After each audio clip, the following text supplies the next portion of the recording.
Now, I was catching all sorts of strays after I put out my Premier League prediction where I had Brighton to finish third in the Premier League for this season. After seeing the transfer window and the way it panned out and looking at the rest of the teams in the league, with Brighton not having European football on their hands this year, it just looked quite clear to me that Brighton were going to be the team that if someone was going to upset the natural order of the top four, the top six, or whatever it might be, it wasn't going to be Newcastle, it wasn't going to be Aston Villa. This year for me, it was going to be Brighton. And by golly, do I feel much better about my prediction 11 games into the season as I talk to you now at the third international break of the season. We're going to have a look at how far Brighton have came. How close are they to realising that glory of breaking into the top four and getting Champions League football for next season? And ultimately, what lies ahead of them? You know, what challenges do they now have to overcome to climb to the top of the mountain and get that glory that we've seen Newcastle do 2 years ago, that we've seen Villa do last year? At any point in the video, if you do laugh, you learn, you like something or whatever, please do like and subscribe to the channel for more content like this, and get into the comment section and let me know, where do you actually think Brighton are going to finish? Will they crack into the Champions League positions, or will they just fall a little bit short? I'm always excited to catch the comment sections on these videos where we're doing predictions and we're making forecasts. It's always a lot of fun. And yeah, let's just get stuck straight into this one. Because although Brighton technically aren't third right now, they're kind of joint third with Chelsea, Arsenal and Nottingham Forest only being 1 point ahead of Fulham, Newcastle and Aston Villa. It's a very tight top half of the table. And after 11 games played, you know, before we hit match day 11, Nottingham Forest were themselves sitting in third. This is a super tight season for the Premier League where it's only the finest of margins that will make the difference. And really, it's points on the board, and the best way of getting points on the board is scoring goals. Brighton have scored 19 so far. They are very much keeping pace with the top scoring teams in the division without, you know, they're only 2 goals behind Chelsea, Liverpool 3 goals behind Man City. And yeah, Tottenham and Brentford just below them have scored a couple of goals more themselves, but they're not too far off. They've lost 2 games with 4 draws this year, which is maybe what has held them back from being tied in third. If Brighton had converted 1 or 2 of those results, but they'd be quite comfortably in second place for me, maybe even pushing first. And really, it is quite hard to see where those drop points, where those missing points could have came from if we were to analyse it. Winning the first game of the season 3-0 against Everton, brilliant. Beating Man United 2-1, we all love a bit of that. Drawing 1 each away to Arsenal at the Emirates. This draw with Ipswich is maybe a game when everything's said and done and the dust settles in the Premier League. This is maybe 2 points dropped, being at home especially.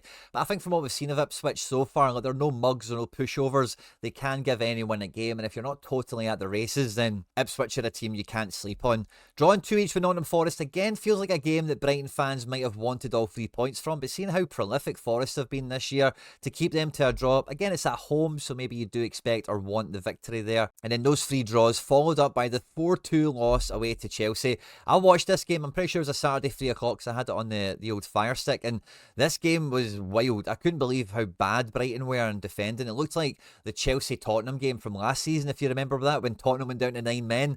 That's what it felt like Brighton were doing in terms of how they were defending this match. And yeah, no surprise really that Chelsea took them to the cleaners. This was the Cole Palmer match as well, wasn't it? Yeah, so it was a bit of a one-man show from them. Brighton, maybe if Cole Palmer didn't show up in his electric best self, Brighton maybe even still could have got something from this. But very good win, 3-2 over Tottenham, beating Newcastle by a goal to nil before drawing with Wolves 2 each. And Wolves, I know they've been down towards the bottom end of the table, but you know, Wolves are a good team, man. Wolves should be in mid-table. Losing to Liverpool in the Cup, being eliminated, and then following that up with a 2-1 loss away to Anfield.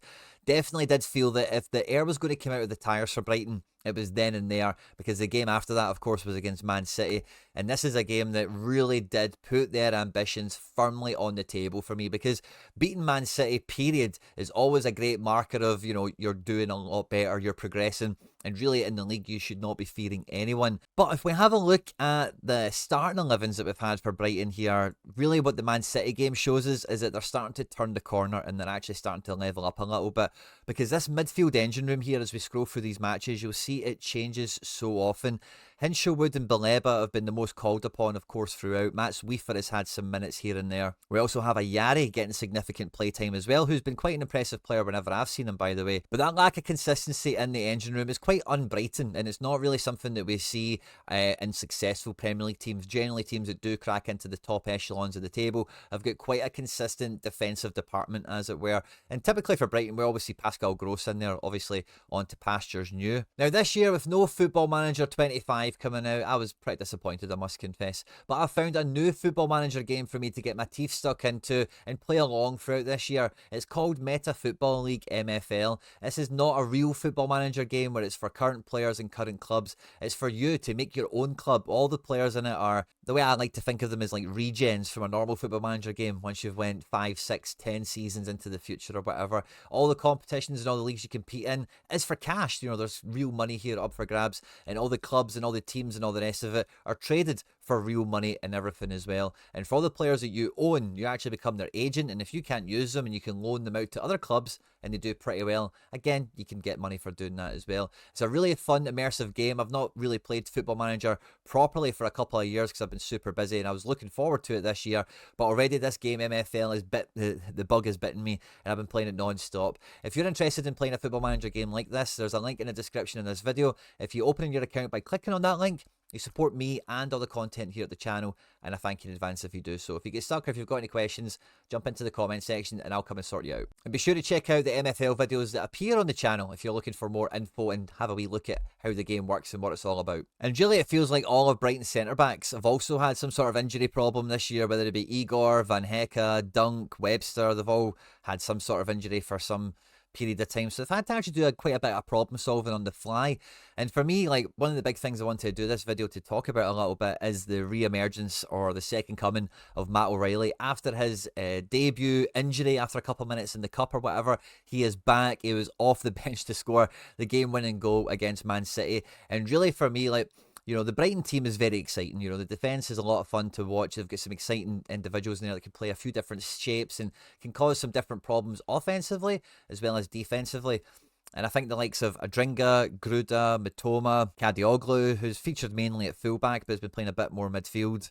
And then you add in Rutter, you add in Welbeck. Like, there's a lot of pace, there's a lot of goals, there's a lot of direct. Yakuba Minty as well, how could we forget him? Evan Ferguson and Enciso. They've got a lot of attack-minded, quite creative players that, you know, do dovetail very, very well together. But what I'm trying to get to here, what I'm trying to babble out with this kind of squad analysis overall is, if we see what the best 11 looks like for Brighton when Dunk comes back from injury and, you know, one or two other bits and pieces, the centre midfield for Brighton, for me, is going to be quite firmly in the top echelons of the division. This Carlos Baleba, every time I've watched this guy, I have been wildly impressed. You know, Caicedo and Bissouma, I can't remember their fees off the top of my head, but they're like 80 and 100 million and all the rest of it.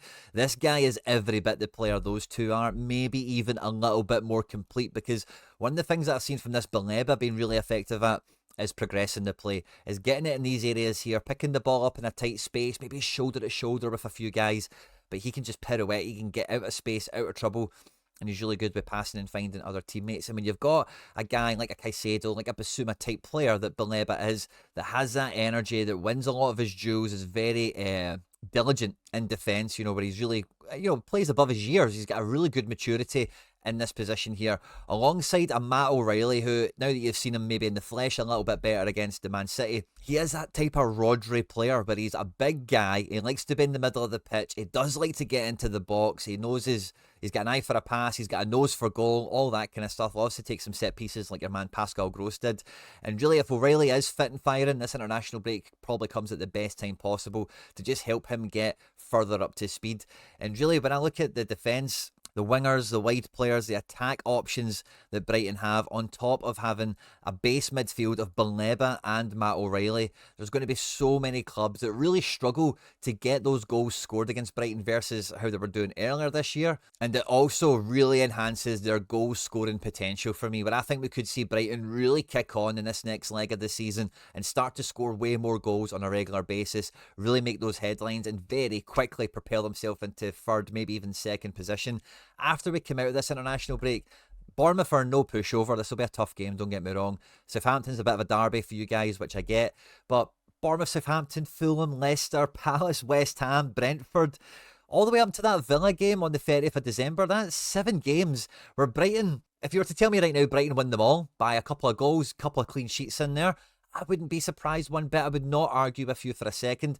And then after the Aston Villa game, yeah, maybe it's a bit of a gauntlet, and this is where it's really like show your mettle, show that you're good enough, and really get those points on the board to keep yourself in whatever lofty position in the table you might find yourself in that point. Going to Villa Park, having Arsenal, playing Ipswich away, which we know is a bit of a banana skin potential there. Man United, Forest, Chelsea in quick succession thereafter as well. And really, like, I don't see Brighton losing games on the bounce here. I don't see Brighton really dropping lots and lots of points. And yeah, they've lost some points already this year, and there's maybe been some opportunities left on the table, as it were. But they're only getting better. They're only getting stronger. And with the quality that we've seen in this squad already, like, one of the great things that they have going for them is depth, is strength from the bench. This manager's making 5 subs in basically every match. And with the amount of talent that they have on all these different positions, we just had to look at what I think is maybe quite close to what is the best 11, of course. But that can change on an individual match. That can change for form and availability. And even if you do play the best 11 against any of these bigger teams and it doesn't quite work, you've got significant options from the bench that very, very few teams in the league have. And even fewer teams in the league have that don't play midweek football, that aren't still in cup runs and all the rest of it as well. So I really find it hard to look at Brighton and have any negatives. Even with some of these results being somewhat lacklustre and not being that headline making, you know, the 4 draws and the 2 losses that we've looked at here. The 2 losses, Chelsea and Liverpool, both away, you can totally forgive them, but the 4 draws, they definitely need to make up a bit of ground there. But really, they've not been putting a foot wrong. They've actually kept their nose really clean all the way throughout this period here, and they've still picked up some great points. To be still in touching distance with how tight the division is at the moment, I think it's a huge testament to their young manager, Fabian Hürzeler.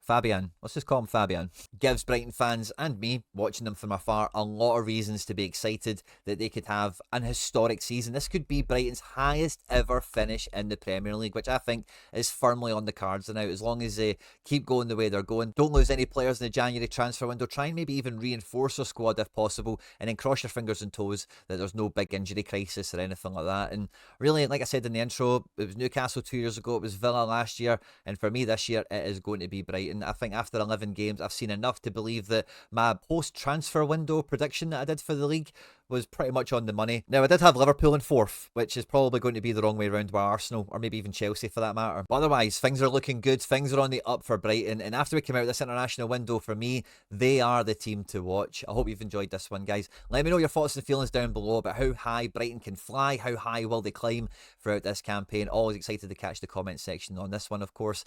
On screen and now some other stuff that I've made that YouTube thinks you might enjoy. Don't forget to hit the subscribe button, hit the like button, all that good stuff, guys. Stay out of trouble, and I'll catch you on the next one.